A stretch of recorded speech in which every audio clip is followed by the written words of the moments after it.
Доброго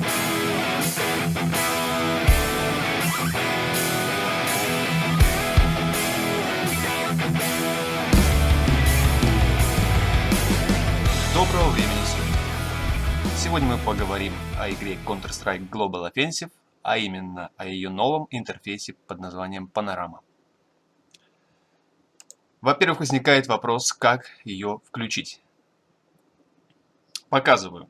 Открываем Steam, находим Counter-Strike Global Offensive, нажимаем правой кнопкой мыши на ней, свойства, установить параметры запуска и пишем такое слово «панорама» на английском языке. Данную фразу я скопирую и оставлю в описании. Нажимаем ОК, закрыть и запускаем игру.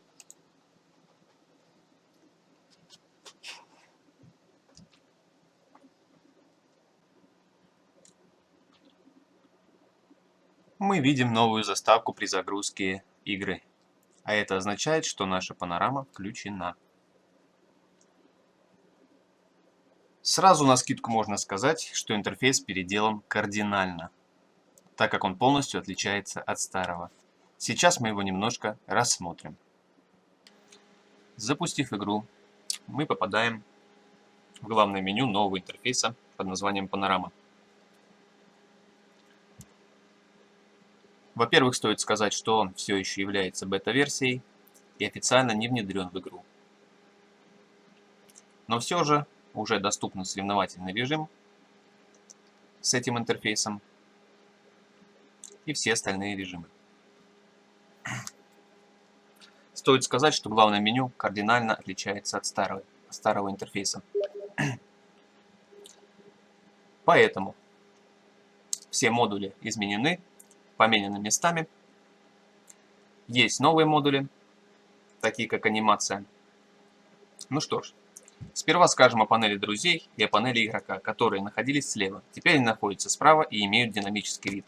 То есть при наведении на них указателем мыши окно закрывается, либо открывается. Здесь мы видим все по-старому, друзья.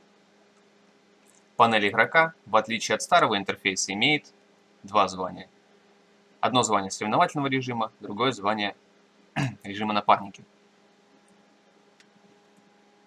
Слева модуль с настройками и прочими функциями. Это основное меню. Играть в Counter-Strike Global Offensive, где мы можем выбрать режим и карту для игры. Инвентарь.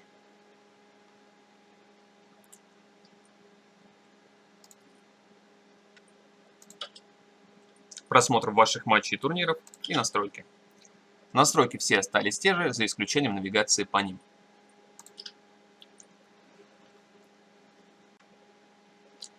Самая интересная фишка интерфейса Panorama — это красивая анимация с персонажем, которого можно выбирать, а также выбирать то оружие, которое он держит в руках. Нажимаем инвентарь, выбираем оружие, осмотреть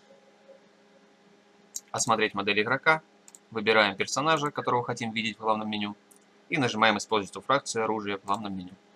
Закрываем. И видим то, что персонаж теперь стоит и выполняет какие-либо манипуляции с новым оружием.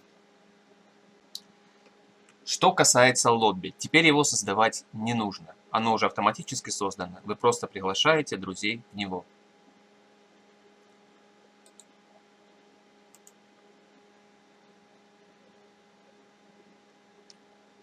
Так же, как и вы вступаете к ним соответственно. Вот так выглядит лобби. Что касается чата, то он тоже выглядит по-новому. Он утратил функцию голосового чата, а также может разворачиваться и сворачиваться.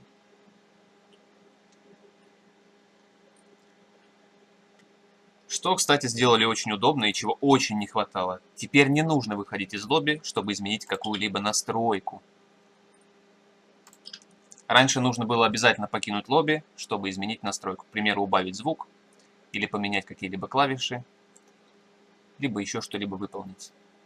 Теперь, находясь в лобби, вы можете свободно просматривать все функции игрового меню. Все остальное мы рассмотрим в игровом процессе.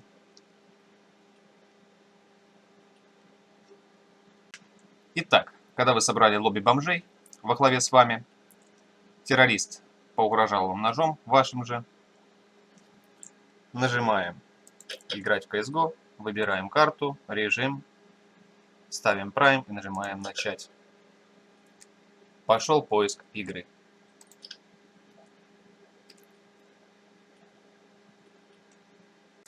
Итак, появилось окошко с принятием игры. Принимаем. Интерфейс загрузки карты тоже немножечко изменился. Поговорим немножечко об интерфейсе в игровом процессе. Начиная от радара и заканчивая меню покупки, здесь все тоже изменилось.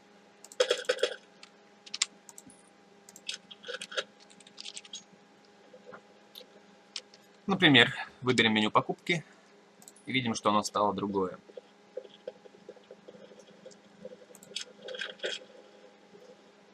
Что, кстати, удобно сделали, теперь мы видим сразу при закупке, что у наших тиммейтов закуплено. Это огромный плюс.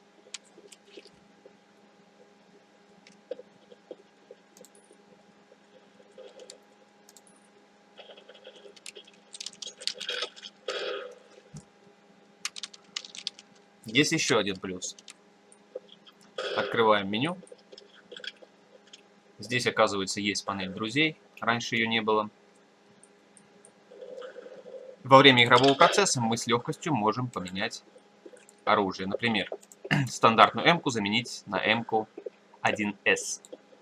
Прямо во время игры, если вас не устраивает та или иная. Что еще мне понравилось? Значит, таблица игроков тоже имеет иной вид. Если вдруг кто-то много разговаривает и вам мешает, но вы все же хотите услышать хоть что-то от него, то мы можем его не замутить, а просто понизить, удерживая левую кнопку мыши, громкость на этого или иного игрока. Понизили громкость, и звук именно от этого игрока будет намного тише. Это что касается игрового интерфейса. Больше нам о нем знать и не нужно. Также здесь все осталось то же самое. Интерфейс, голосование, настройки и так далее.